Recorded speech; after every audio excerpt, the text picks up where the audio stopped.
بسم اللہ الرحمن الرحیم۔ السلام علیکم۔ تو آج میں آپ کو 4 رکعت نماز فرض پڑھنے کا طریقہ بتاؤں گی کہ 4 رکعت نماز فرض پڑھنے کا صحیح طریقہ کیا ہے۔ 4 رکعت ظہر کے فرض یا عصر کے فرض یا پھر 4 رکعت عشاء کے فرض، تو سب سے پہلے نیت کرتی ہوں نماز کی۔ عصر کے 4 رکعت فرض اللہ کے واسطے منہ قبلہ کی طرف، اللہ اکبر۔ اصل نیت دل کا پختہ ارادہ ہے، زبان سے کہنا مستحب۔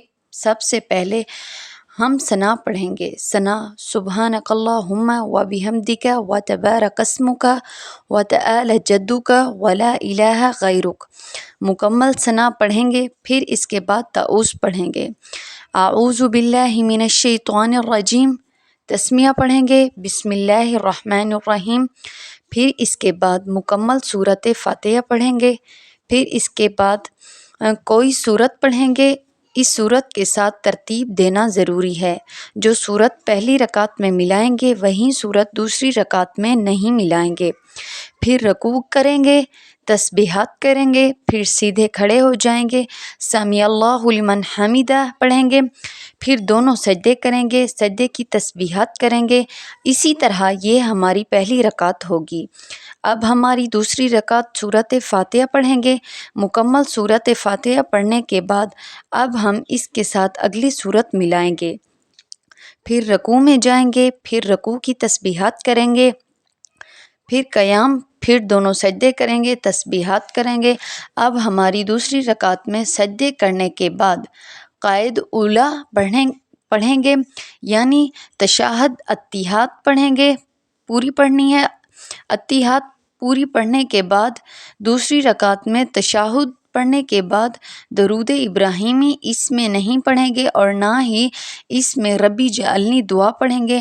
پھر سے ہم کھڑے ہو جائیں گے، دوبارہ سے ہم تعوذ اور تسمیہ پڑھیں گے اور یہ پڑھنے کے بعد الحمد پڑھیں گے۔ الحمد شریف پڑھنے کے بعد سورۃ فاتحہ کی مکمل تلاوت کرنے کے بعد اب ہم اس کے آگے کوئی اگلی سورت نہیں ملائیں گے۔ یہ ہماری تیسری رکعت ہے۔ سورۃ فاتحہ مکمل کر لینے کے بعد رکوع میں چلے جائیں گے۔ یاد رکھیں گے فرض نماز میں تیسری اور چوتھی رکعت میں سورۃ فاتحہ پڑھنے کے بعد کوئی سورت نہیں ملائیں گے، پھر رکوع میں جائیں گے، یعنی سورۃ فاتحہ کے بعد رکوع میں چلے جائیں گے۔ یہ ہماری تیسری رکعت مکمل ہو گئی۔ اب ہم چوتھی رکعت میں بھی سورۃ فاتحہ پڑھیں گے، رکوع میں جائیں گے، سجدے کی تسبیحات کریں گے، تشہد پڑھیں گے، درود ابراہیمی پڑھیں گے، ربی اجعلنی دعا پڑھیں گے، پھر دائیں جانب پھر بائیں جانب سلام پھیریں گے۔ یہ ہمارے 4 رکعت فرض نماز ادا ہو گئی ہے۔ اب اگر یہ سوال ہوتا ہے کوئی تیسری اور چوتھی رکعت میں سورۃ فاتحہ کے بعد کوئی سورت ملا لیں تو اس کی نماز ہو جائے گی؟ ہاں، اس کی نماز ہو جائے گی، اس پر سجدہ سہو واجب نہیں ہوگا۔ سورۃ فاتحہ پڑھنے کے بعد سورت ملانا یہ اول طریقہ اور بہتر طریقہ ہے۔ فرض رکعت میں تیسری اور چوتھی رکعت میں یہ اول طریقہ اور بہترین طریقہ ہے۔ ویڈیو کو لائک کریں، سبسکرائب کریں۔ جزاک اللہ۔